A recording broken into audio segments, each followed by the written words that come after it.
podcast. I'm so excited this evening.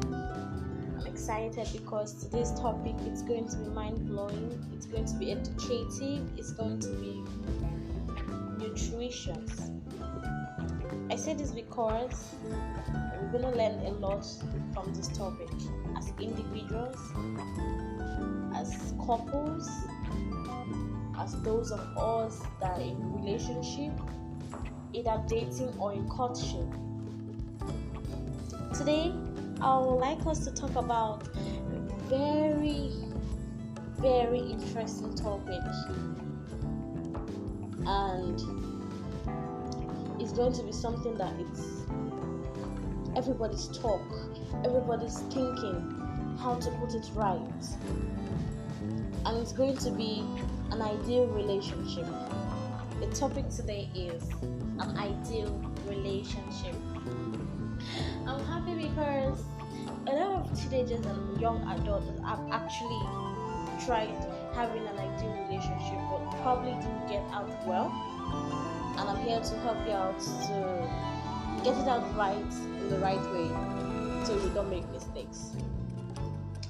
Now, I will start by saying or by defining what's a godly relationship or an ideal relationship is. Remember, Yoli's podcast talks about relationship, marriage, talks, but all has to be centered in a godly manner. So, today is an ideal relationship. A godly dating relationship is a romantic union between two people of the opposite sex who are genuinely in love and are both equally yoked with each other. It happens when two Christians come together, or two believers actually come together to become partners for a sole purpose of being joined together in holy matrimony. So you see, if for the purpose you're dating from the first instance is just to have fun, you've already laid a foundation of being doomed.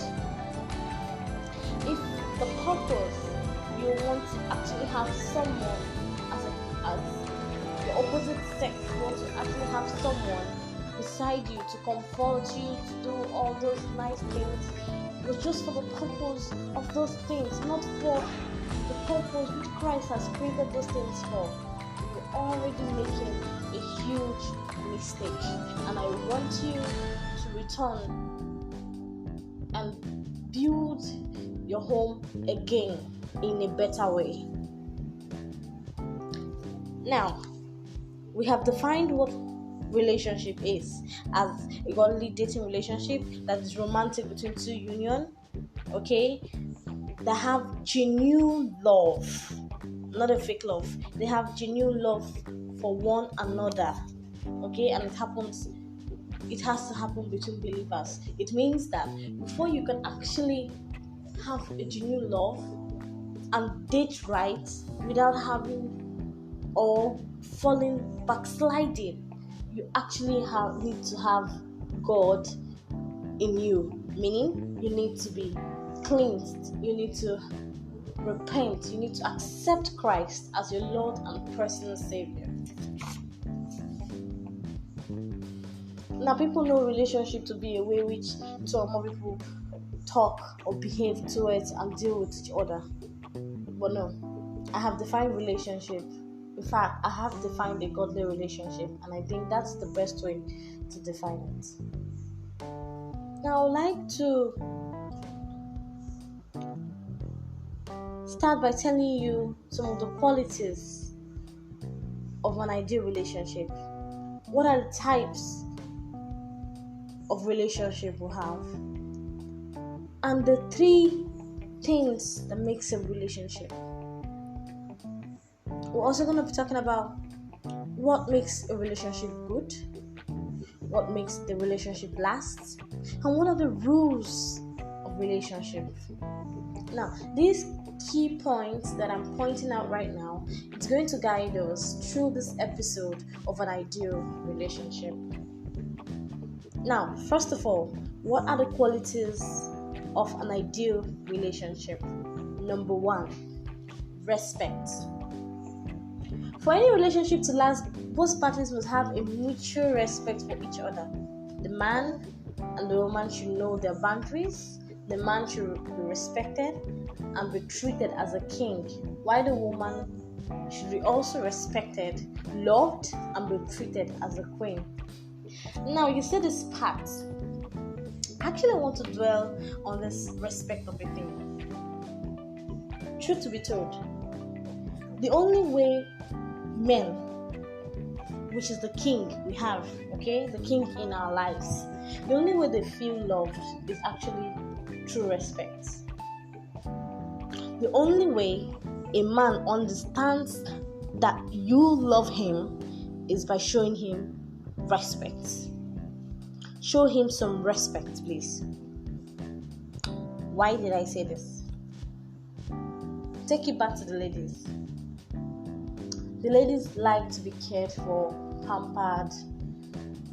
Just do all this soft things for them, get them gifts, buy them jewelries, take them out, showcase them, That is the only way a woman understands that you love her. Seriously. You actually need to know that when you don't get a woman a gift, you don't get your lady and the jewelries, you just actually just go to work and come back. How you doing? I love you. You just say those words. You just go, come back. Even on her birthday, probably you just provided rice in the house, which is normal for everyone to eat rice. You said, okay, there's rice in the house, we can make rice and stew, and you just shouted, happy birthday, darling, and it just ended there. Like, for months, it's like, I love you, no, all these romantic things, like taking her out, giving her some treats. Oh man, she will not feel loved though. In fact, at that point in time, she'll be asking you or telling you you've changed. Probably if you were doing those things before, that's the language you will get from her. You have changed. Because the only way a woman also understands love is when you care, when you do things, you go out of your way to do things for her. That's the only way she understands. That's the way she sees her love to be. Now the same thing goes to the guys. You must respect them. You guys went out for a treat, or you went out to get something, and he sees his friends, or you see your friend, and this hype man of bringing the king out from him at that point. That is how he likes it. Those are the qualities that they want. My king, my Lord. Even the Bible, Sarah called her husband my Lord. My mommy Funke, I used to follow her on YouTube, Funke Adejumo. She said before she gets up in the morning, she kneels down and greets her husband. The same thing happens. The husband sings love songs to her. When you understand each other, you now know what works for you. I can say for myself right now that I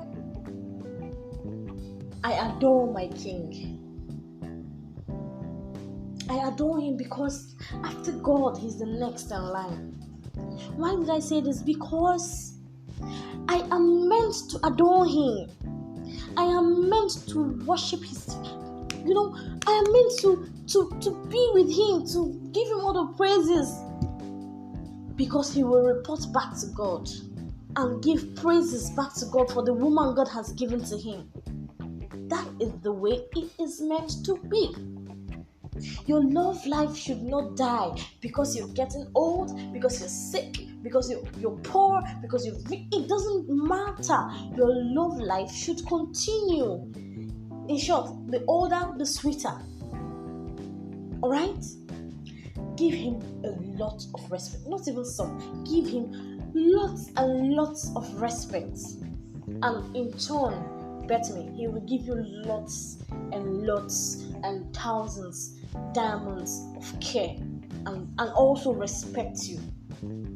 You know, some kind of thing that happened, I was like, probably I'm in the market. I do this a lot.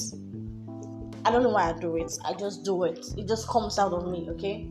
I go to the market to get probably some iced fish or some beef, and at the point of them trying to slaughter or butcher or cut it, immediately they start cutting it little by little. I was like, no, please don't cut the meat or the fish. Don't cut it small. I can't give that to my husband to eat. You know, and when I say that, the slaughterman will just look at me. I was like, are you serious? And I'll say, yes, I can't give that to my husband. That's too tiny. Even my children won't eat that. It's too much. Please, cut it very big. I like giving it to him big. Let it be big. Let the meat be big. Let the fish, let it look attractive. You know, when I say these things, I'm giving him respect. I'm adoring, even in his presence, even in his absence. It doesn't mean it's only when you see him or you see your husband, you start giving this what do they call it again? They call it eye service. That's when you want to be a good woman. No, it doesn't work that way. You must be respectful, be a good woman at all times, whether in his presence or at his absence. It shows a lot about you. So one of the good qualities of an ideal relationship is that you must respect one another. And remember, respect is how men see love to be, and women see love to be care. Alright? So that you guys can treat one another as the king and as a queen. Another thing you should also note: separate your profession from your relationship. I would like to actually advise on that. It's very important. That's the second thing. After being respectful, please don't carry your professionalism into your home. Don't kill your home. If you're a doctor, you're a doctor. In your home, you're a wife. If you're a lawyer, do your law there. When you get back home, be a wife. Be a sweet woman. Or in the relationship, be a very virtuous woman. Why I'm saying this is because there are instances I've seen. Some of our ladies who are lawyers, I'll use for example, sometimes they just have this attitude because they know how to actually argue or bring out some points, trying to win a case and the rest of it. They actually have this argument and arguing with your husband about something, in as much as you might be right, please desist from it. There's something I learned in my relationship, and I'll tell you because it worked for me, and I believe it's gonna work for you. When you know that something is A as a lady, and your husband sees it as a B, and you say, honey, it's an A, and he says, no, darling, it's a B. That's the first argument. Honey, it's an A. I'm seeing it as an A. He said, no, darling, it's a B. Please stop arguing. Do not argue again. Just say, oh, really? Are you actually really seeing it as a B? Okay then.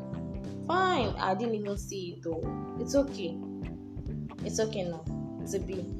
Just surrender. It's not because you are weak. No, it's what they call akonuche. In Nigeria, we say that. It means you get sense. Use your head. Be wise. Have wisdom. That is why when we pray, we say, God, give us wisdom. Have wisdom. Are you getting me? It's not because it's actually an A, but he sees it from his own angle as a B. You don't argue too much. No, you don't be that defensive. No, don't do that. We're not saying always allow him. No. Don't get me wrong. For some points, you say, you're actually seeing it from your angle as a B. Okay, fine then. Let's treat it as a B. And it goes that way. Case closed. Matter ended. Like argue. No, don't do that, please. Don't bring it to your home. Keep it in your office.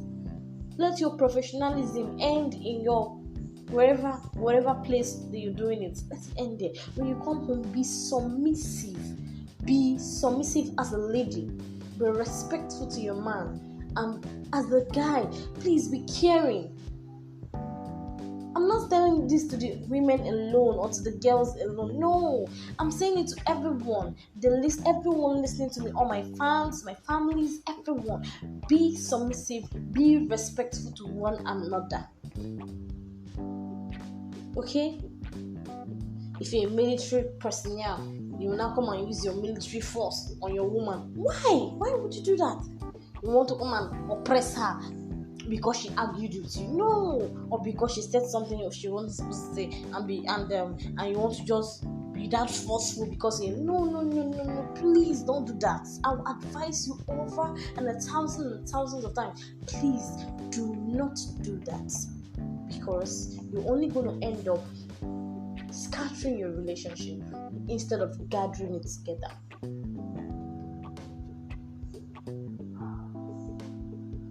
If you want things to go straight and right for you, always have God in your relationship. That is a quality that can never be underestimated. Always have God in your relationship. Number 4, be committed. Commitment is something that we can't overemphasize. What you value, you protect. Alright? Your commitment in your relationship is very vital because the level of your commitment will determine how far your relationship will last. Be committed to see your partner succeed, grow physically and spiritually. Be committed to see your children succeed. Without commitment, no relationship will last. Take it or leave it. Obare is something we call obare in Nigerian language. It means it don't finish. You have to be committed. You have to be committed. Work together as a team. Work together as a team. You don't let your husband fend for the home alone because he's the head of the family. No, it doesn't work that way. You don't let the woman of the house kill herself over taking care of the children. No, it doesn't work that way. You guys come together. Even before you have children, come together as a team. Make up team bond in the house. What is it that I can do? Honey, you actually trying to tidy the house. What can I help you with? Should I help you with rinsing the plates, or should I help you with putting water on the fire? You are doing things together. It means everyone is putting in their best in this relationship to make it work. I love when we do teamwork. Sometimes I just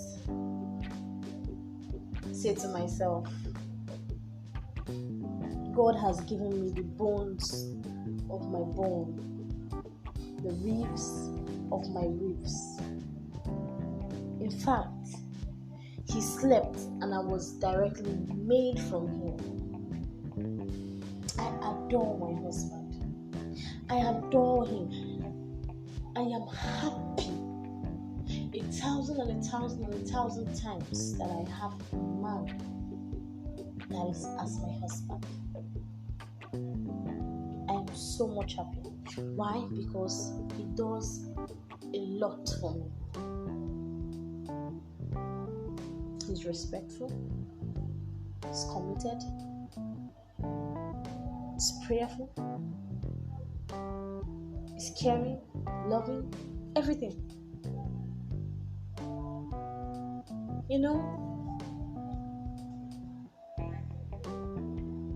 Being in a relationship is not just let's have a relationship.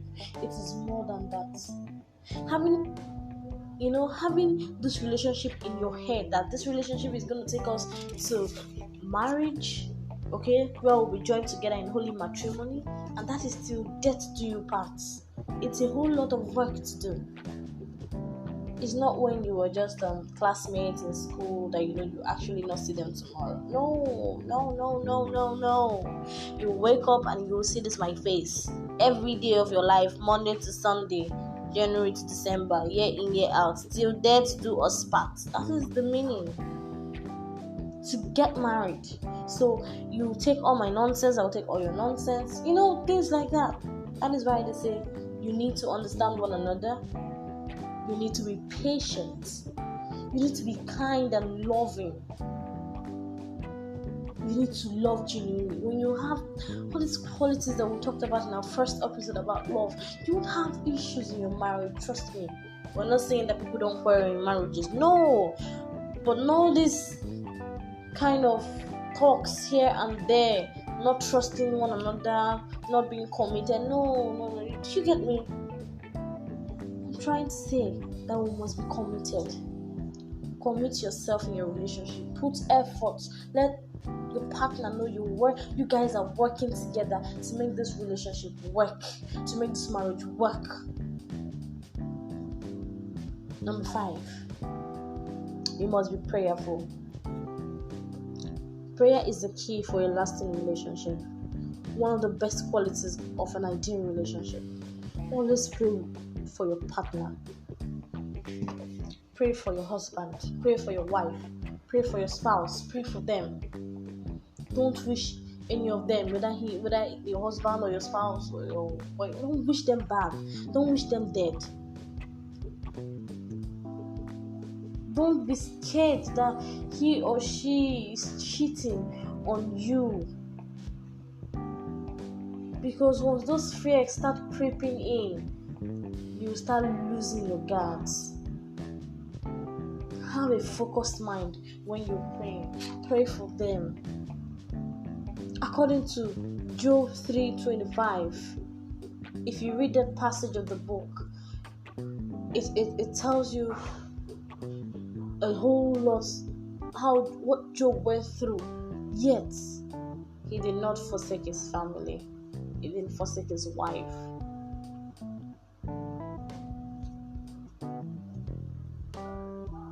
Have communication.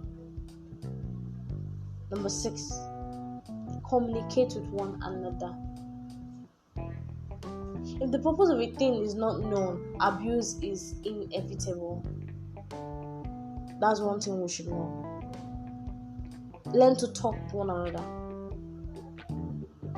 Your plans, your ideas, your fears, the future, whatever thing you like to or you have in mind, try to speak, try to talk, try to play it out. Communicate with him, communicate with her.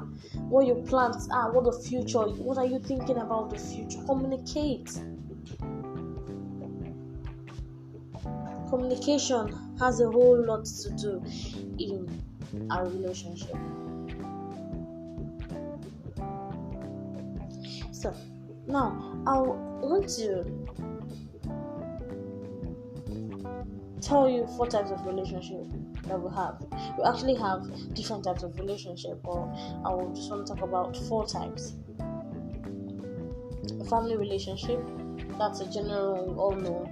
My uncle, my auntie, my friends, my brothers, a family kind of relationship, which you must also define. A friendship. Friends in school, friends at home, at the compound where you're staying, next door neighbors, friends around, That's another type of relationship. The acquaintanceship is something we call acquaintanceship. Those people you get yourself acquainted to probably around you. Alright? We have another one we call the romantic relationship.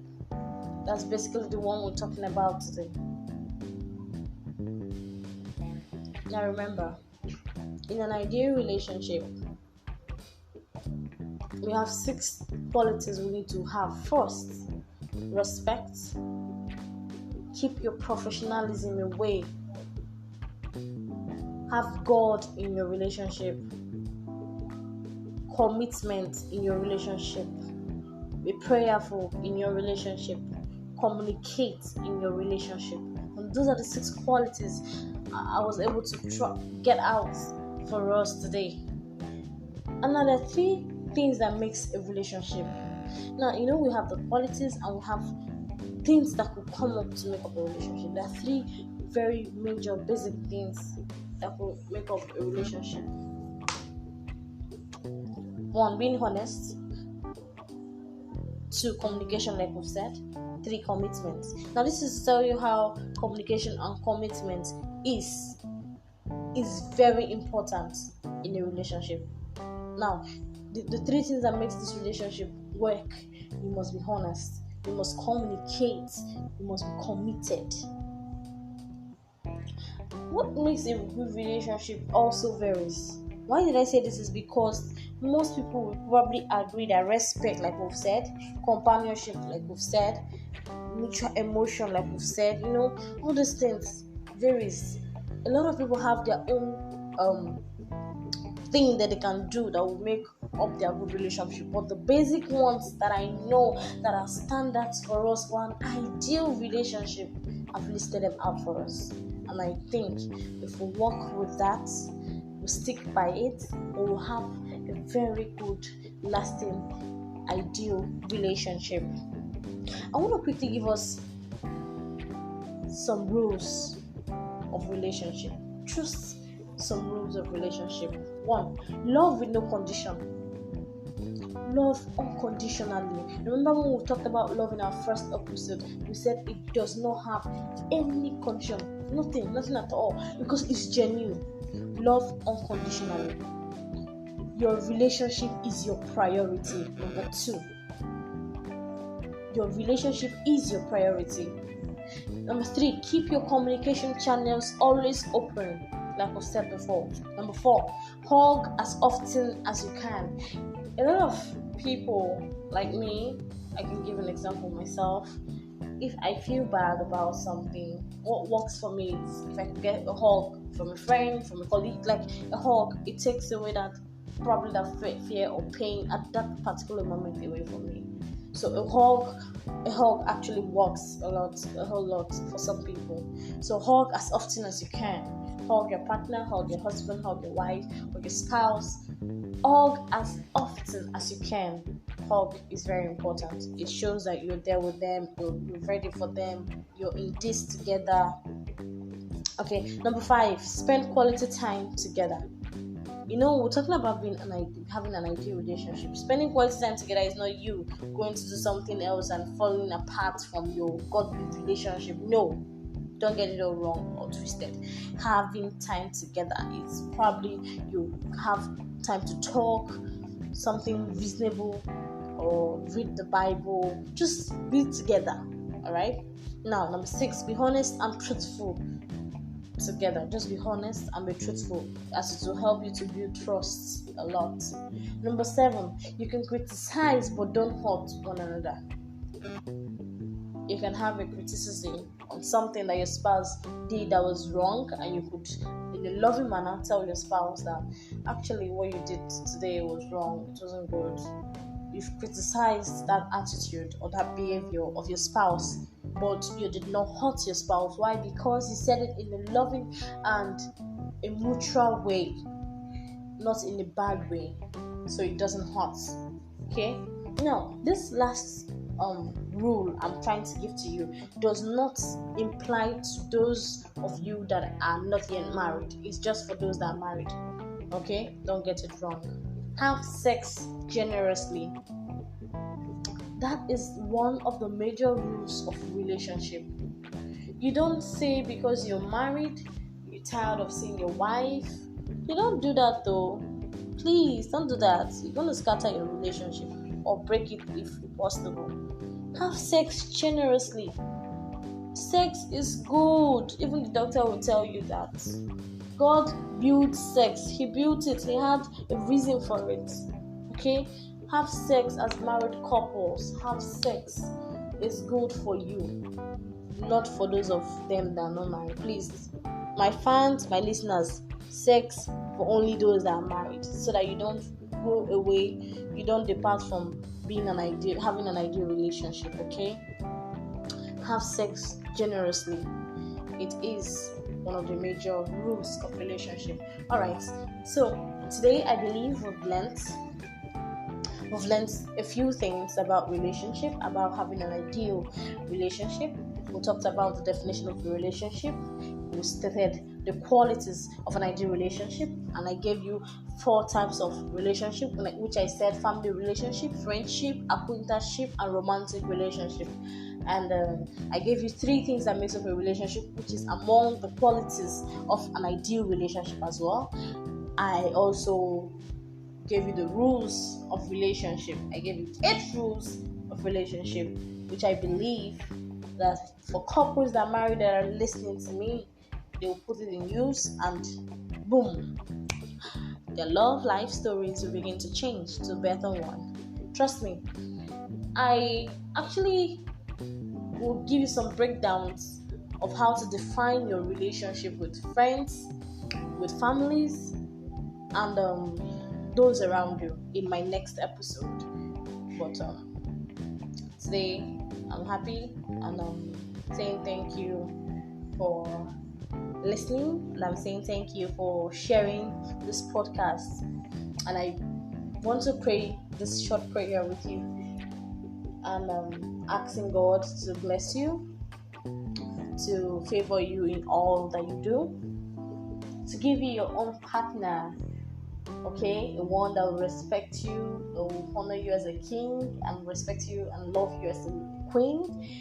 All right, I'm praying because you're listening to me, you have a testimony this year 2022. All right, I'm praying that